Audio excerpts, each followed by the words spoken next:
ഹരേ കൃഷ്ണ. ഏവർക്കും ഗംഗോത്രി വേദിക്സിലേക്ക് സ്വാഗതം. നമ്മളുടെ നാരായണീയ പഠനത്തിൽ ദശകം 4 അഷ്ടാംഗ യോഗവും തൽസിദ്ധി പ്രകാരവും എന്നതിലെ 15-ാമത്തെ ശ്ലോകമാണ് നമ്മളിന്ന് പഠിക്കുന്നത്. ദശകം 4-ലെ അവസാനത്തെ ശ്ലോകമാണ് ഇത്. ശ്ലോകം നോക്കാം. അർച്ചിരാദിഗതിമീദൃശീം വൃജൻ വിച്യുതിം ന ഭജതേ ജഗത്പദേ സച്ചിദാത്മക ഭവദ്ഗുണോദയാനുച്ചരന്തമനിലേശ പാഹി മാം. സർവത്ര ഗോവിന്ദനാമ സങ്കീർത്തനം.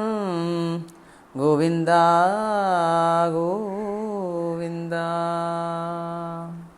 ഇനി ഈ ശ്ലോകത്തിൻ്റെ സന്ധിവിച്ഛേദം നോക്കാം.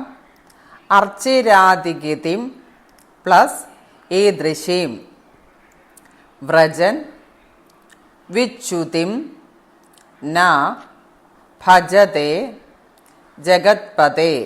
അത് കഴിഞ്ഞിട്ട് സംബോധനാരൂപമുണ്ട്. സച്ചിദാത്മക, അവിടെയും സംബോധനാരൂപമുണ്ട്.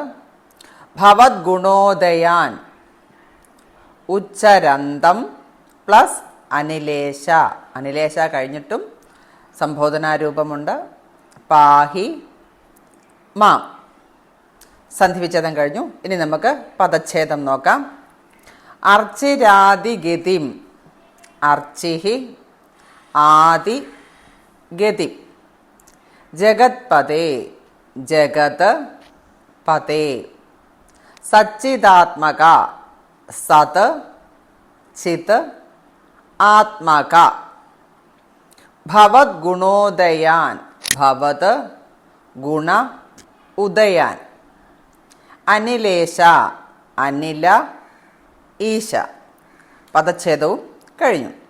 ഇനി 15-ാമത്തെ ശ്ലോകത്തിൻ്റെ അർത്ഥം കൂടി നമുക്ക് നോക്കാം.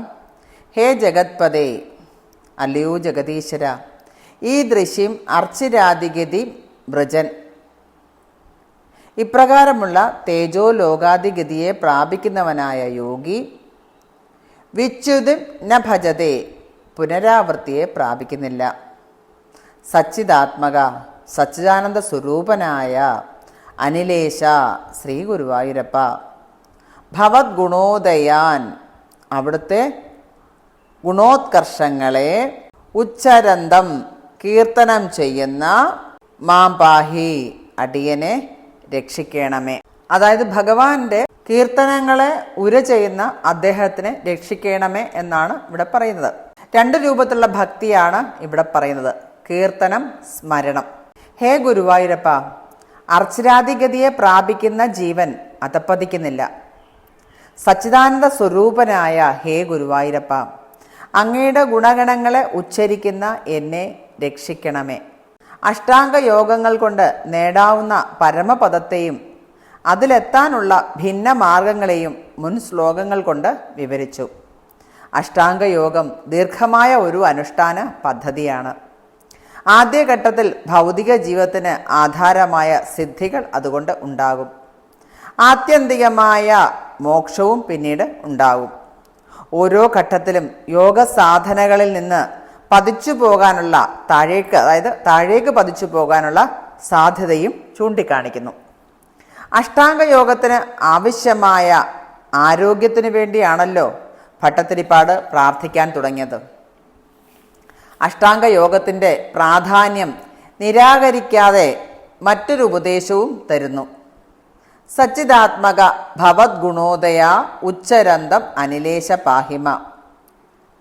ഭഗവാന്റെ ഗുണങ്ങൾ ഉച്ചരിക്കുന്നത് അല്ലെങ്കിൽ ഭഗവാന്റെ കീർത്തനങ്ങൾ ഉച്ചരിക്കുന്നത് അഷ്ടാംഗ യോഗത്തേക്കാൾ ഫലപ്രദമാണ്.